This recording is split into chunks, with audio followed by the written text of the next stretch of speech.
Actually, honey would get pretty heavy, wouldn't it? So 4 times 7, 4 times 8 is 32. 8 and a quarter.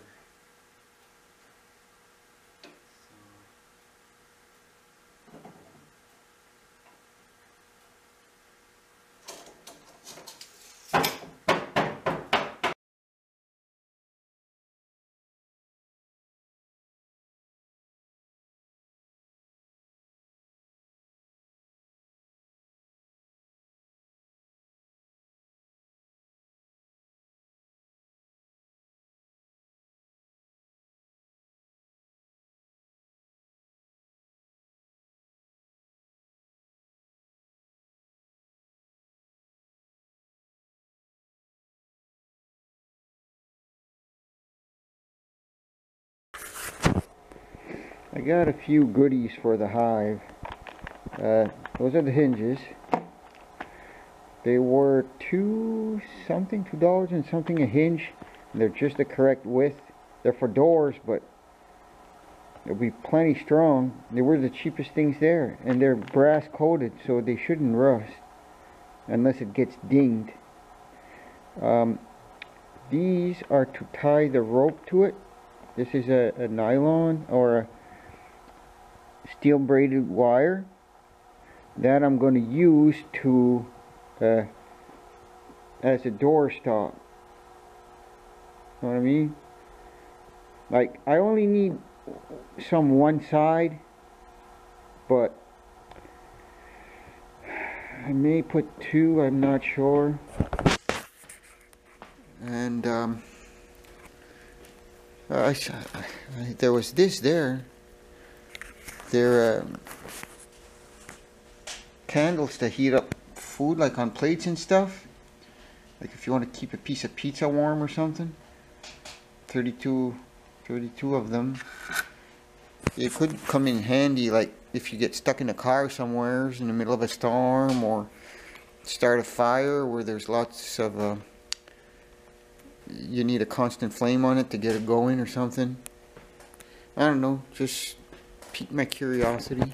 If you look at the hinge sideways, you can tell that it's not a straight line from going across, right? I gotta recess this, I don't know if it's a 1/3 or 1/4 the diameter of where the pin is into the lumber, right? And I'm actually putting the two portions on top and the 3-part on the bottom. And if I fold it up and put it like this, I should be okay. Now all I have to do is drill these holes. A person could recess it so it comes out flat, but it's too much work. It's overkill. Right? Now I gotta go over here on this part and take out that square there so it'll fit in there. So I'm going to do that now. As I always do, I like to pre-drill my holes before I send a screw into the lumber. If not, it's just going to act like a wedge and split the wood, right? And the inner diameter of the threads, 1/8. And here's the pieces I put into the hinge. Okay. If I was doing this on a door, I would take a little more care into making that that plunge, right? I would use a router.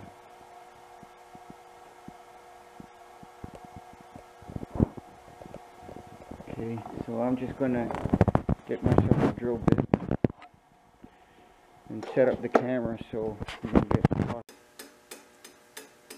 Just like that. There is in those screws there is a what appears to be a drill bit like feature to them. Uh-oh. Why not tighten down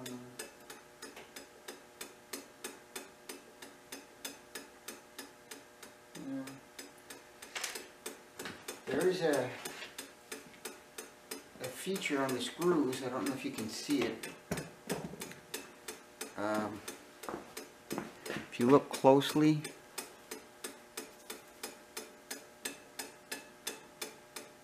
that acts like a drill bit, right? That gouge in that screw tip will actually help move some material out of the hole, or push it in, I should say. I think it'll push it in. Depends on the angle of that cutter feature on that screw.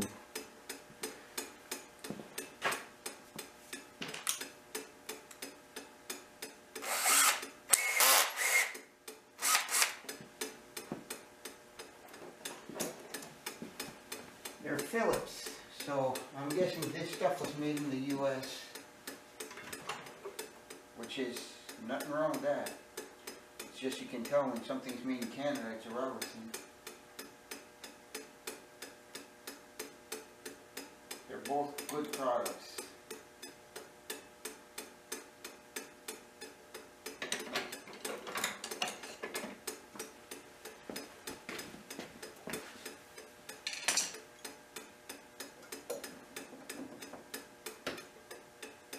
Okay.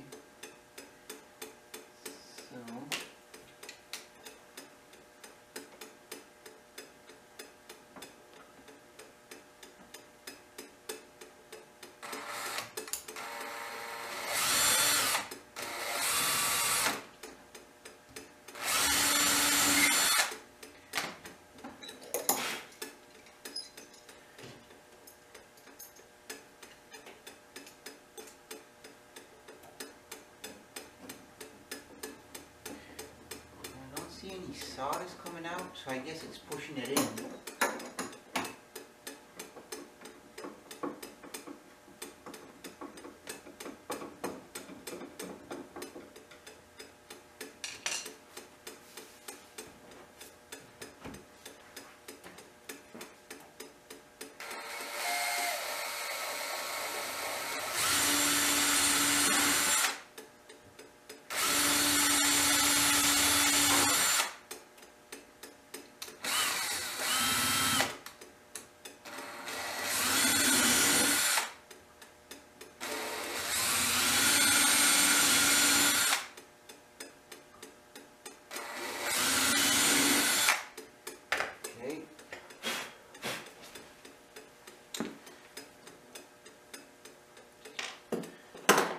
Sort of excited. If I don't sell it, I'm putting bees in there this summer. I don't know if I mentioned this earlier, but down here for a Nook, you're going to pay 200 bucks. And I think you get one or two, no, five foundations, but they're deep foundations, but they're for Langstroth hide. So I don't know how you get it to go. Oh, yes, you can actually graft some comb to one of the top bars, and then they sort of get the hint that's what they got to do, right? And you graft that with if you have like animal screen, like something like this,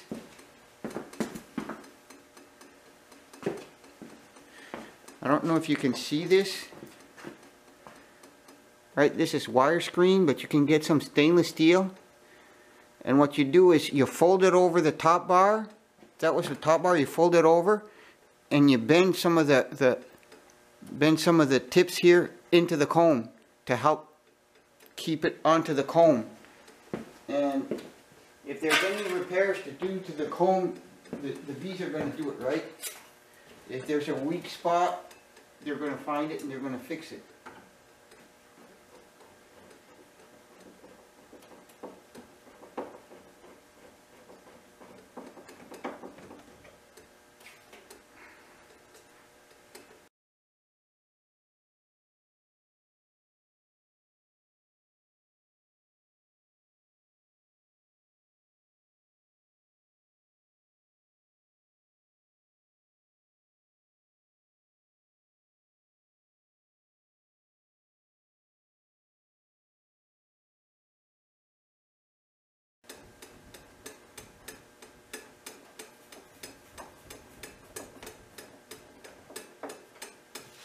There.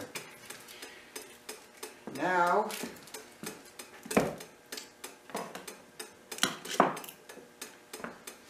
gonna turn it around.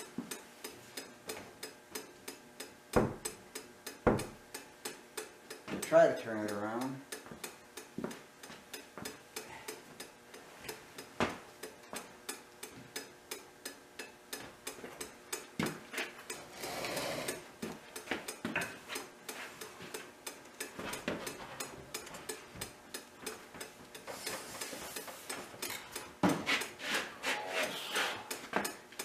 Heavy.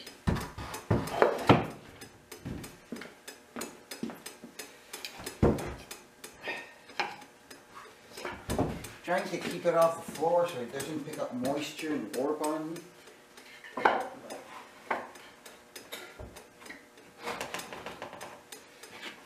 Okay. So now when this is outside, if a person puts a little piece of plywood in the brick, the wind won't catch it in the winter time, right? And they can put styrofoam in here or a blanket on top for the winter and wrap this around with a tar paper or a blanket and then a tarp on top, and you leave a hole either on the side here for air. It has to breathe somewhat. You don't want sweat to build up in this thing, right? Because if it does, the bees are going to die. They'll freeze to death. Same as humans, right? You want to keep moisture away from the skin when you're... And I left pockets, 6-inch pockets on either side, so you can put feeders in there, water on one side, or water and sugar on one side, and pollen on the other. And the hive split in half. So I want the queen to stay on one side, like it would in the bottom box. And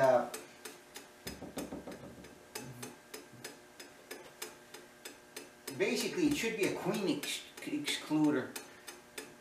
But I'm going to see if I can't make it out of lumber.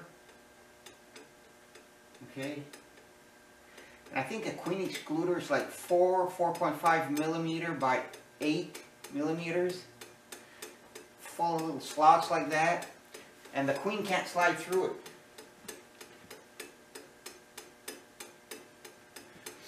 Oh, and I lucked out. I went to my neighborhood liquor store, and they had a bunch of corks from defective bottles or liquor they tossed out, and I'm going to use those for plugging or controlling the hive traffic. Okay, so now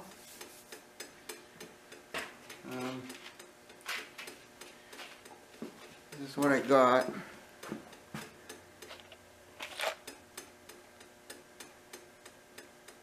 Okay, it's picture hanging set. I'm going to use some of the hardware in here with some of this. They're D-ring hangers. I don't know if I can focus in on that. D-ring hangers, right?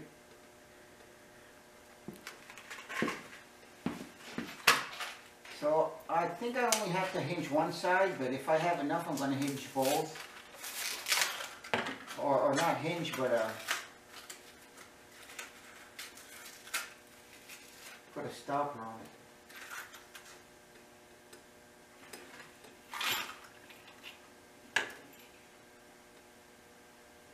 I see how much cable they gave me. I think it's 20, yeah, 20 pounds. It doesn't say how many feet. Soon find out. There's 1 feet. Oh, there's around 10 feet of this stuff. And it's meant to hold 20 pounds.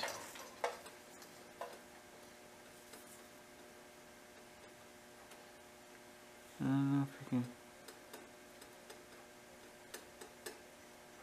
get that to focus on the strands, right? But it's braided. I don't know if there's a rule of thumb for these.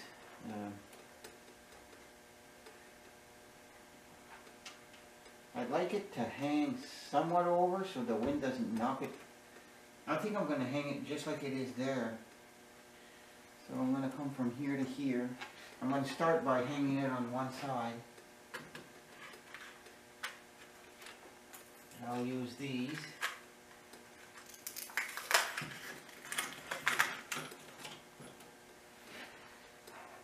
And I don't know how I'm going to get this to actually fold over. I'm thinking of soldering it together, right?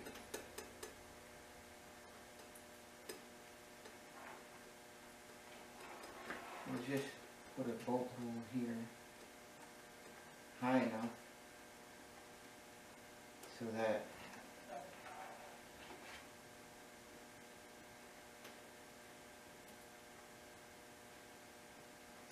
maybe a little lower. I wanted to have some ease of folding back in without getting caught. Now these are what size?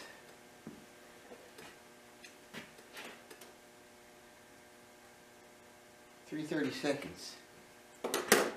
I'm going to switch this over to 3/32. And the collet's no good anymore because I don't have a 3/32 collet.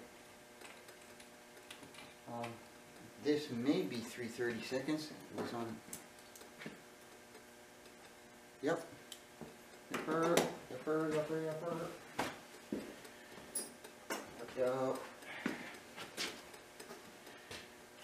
Yup.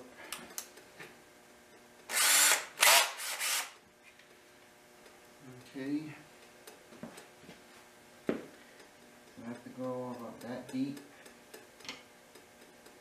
Half an inch.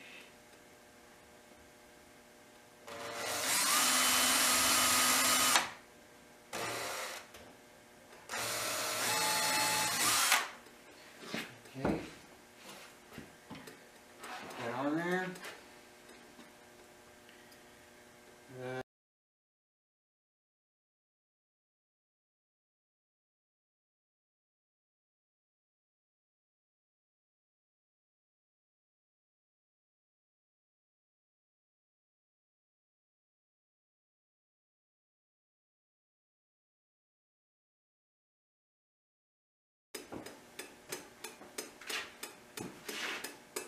And where's my solder?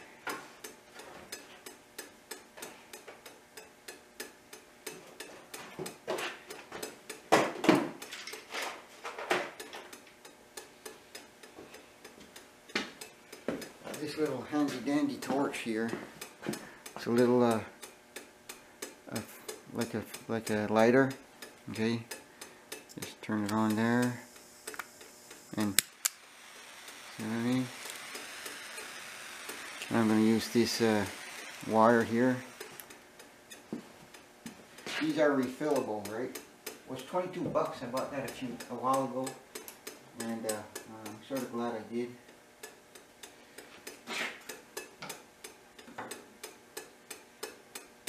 This comes with flux in it, so I don't have to flux it up.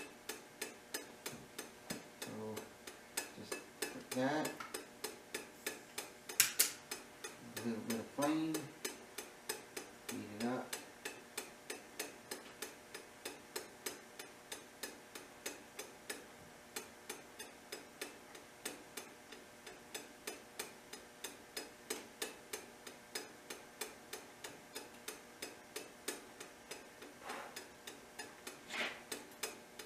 Yeah, let's see if that holds.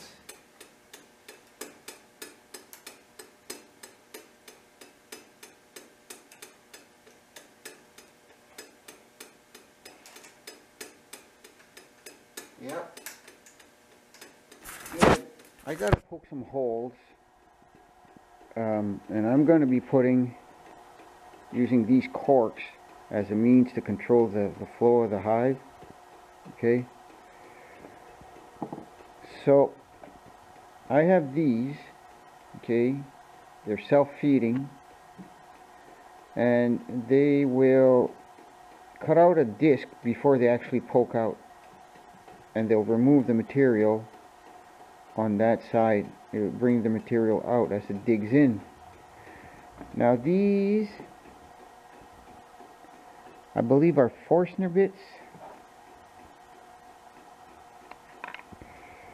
Okay, I'm not sure which one is going to make the better cut without lifting up splinters.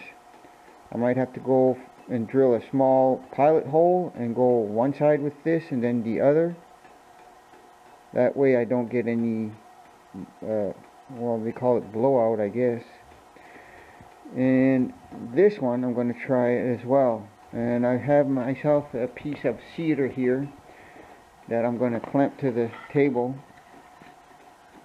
and try to poke a few holes and see what happens.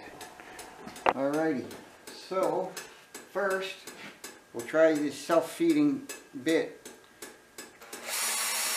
I'm not sure what it's called, there's no name on it.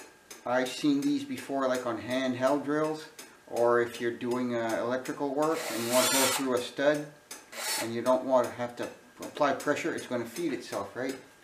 But I want to see what kind of hole it's going to make.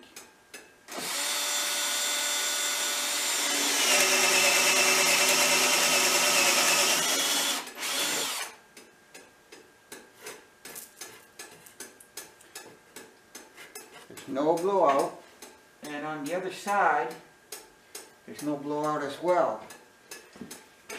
If I go this way and go back at it, there's no blowout. So now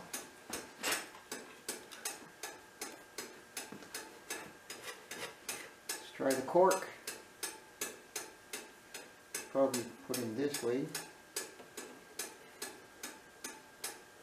So if I want to control the hive flow, there it is.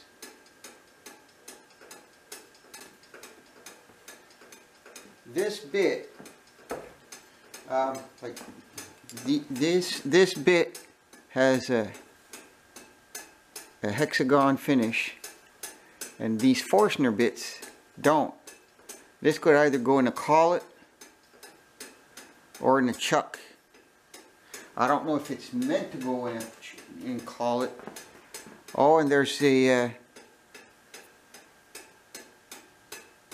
there's an RPM on there. They're Mastercraft. It says 870 maximum. And on these ones,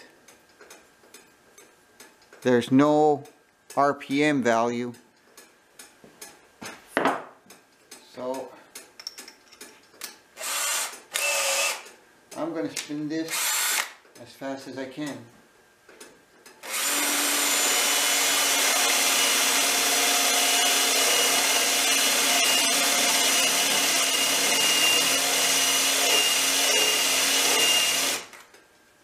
It definitely makes a nicer hole. If it loads up, it's not going to extract the chips. So I'm going to try applying more pressure with this bit, see what happens.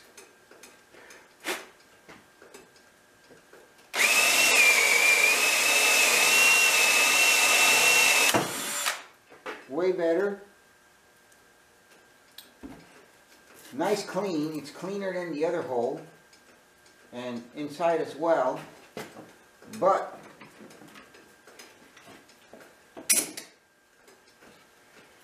that's not too nice, not too good looking, huh?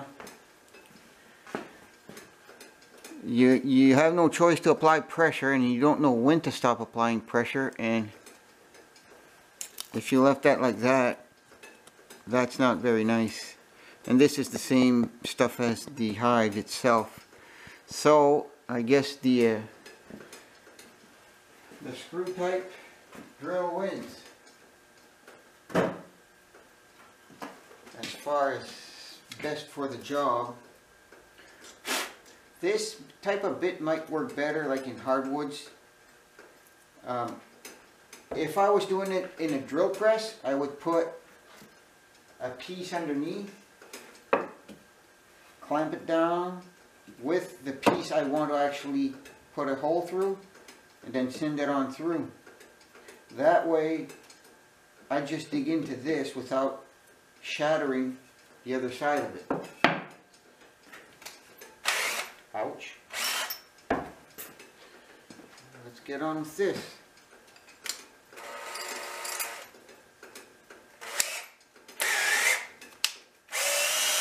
I'm going to spin it at a slower speed.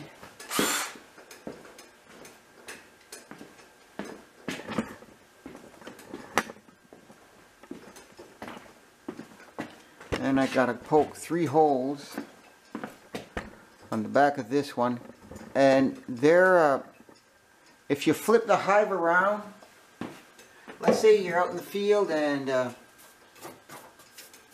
you want to start that bees going into that side instead of this side, poke 3 here and then poke the other 3 same distance from your base on the other side. And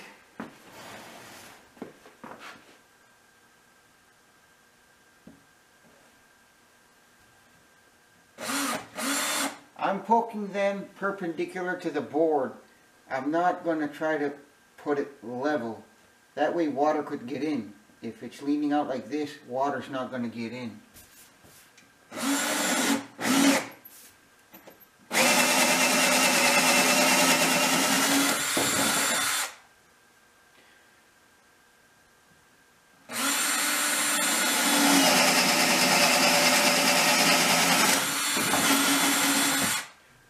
That's what I didn't want to happen.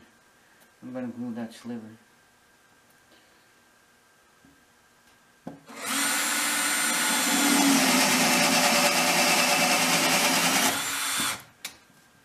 And since I don't want to take out a sliver on the way out, I'm going to push it in. And here we go, walking around to the front.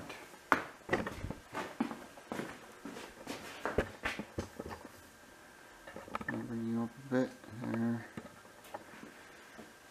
Now, where's this going to come out?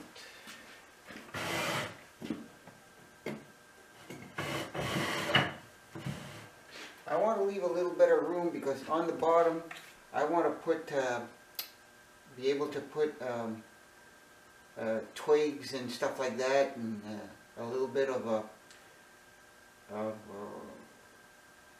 what do they call that tree there with paper bark on it? Oh, not spruce. Birch. Yellow birch. Yellow birch and twigs.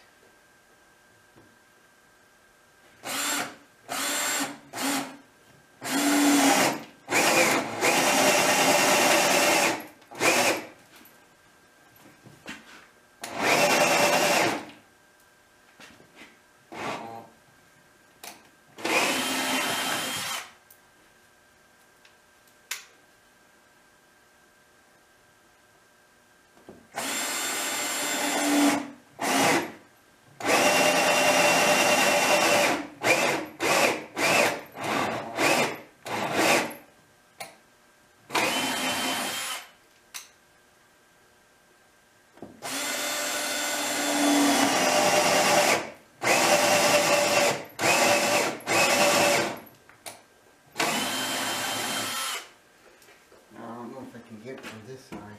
And I think I can. Just barely.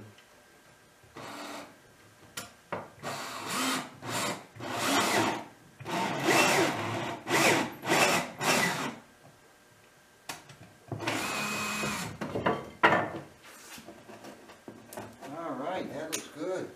I'm happy. Happy, happy. Very happy.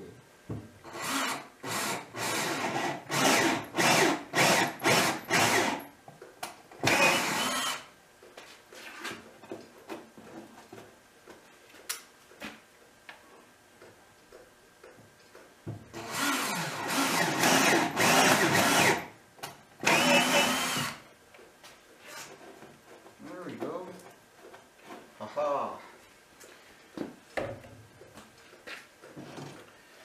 Now, same thing for this one.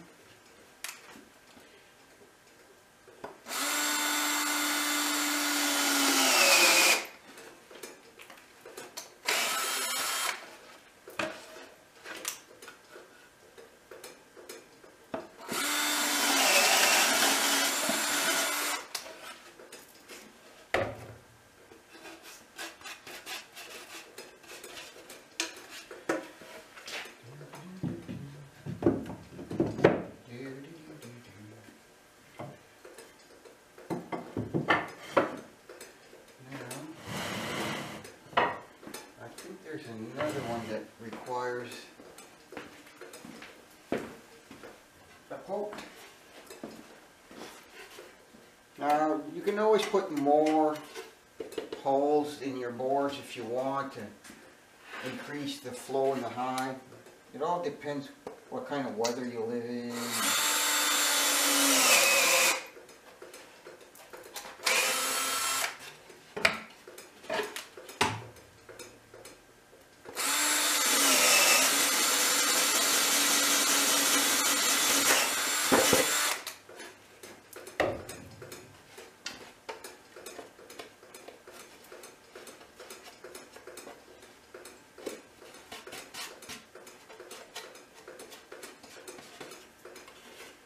Alrighty.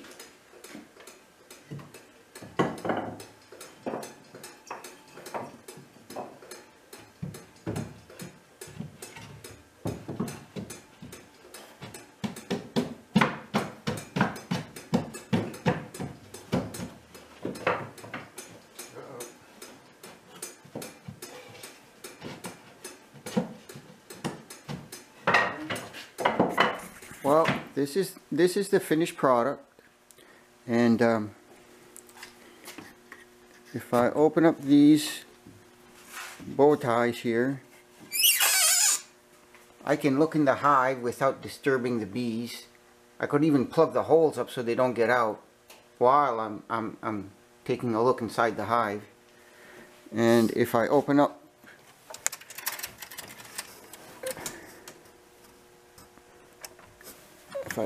the cover, it's not going to fly backwards because it's got some wires there holding it up. And I put some cork in here to plug the holes. Now this would be the main box, and the queen would be in here, and you put an excluder, queen excluder here, or drill some smaller holes that only the drones can get into this side. Okay, now if this side isn't plugged, they can get out here and crawl on top and go on the other side, right? But the main thing, you want to keep the queen on one side and get them to do some reserves on the other side. See, there's a hole in there as well. And let's say it's winter time and this is all closed up, and you put some sugar on top or in the sides, and you leave the holes unplugged. There's going to be air getting into the box just the same, even if you plug the holes up, right? Even if you plugged up the holes, there would still be air getting into the box because it's not super tight.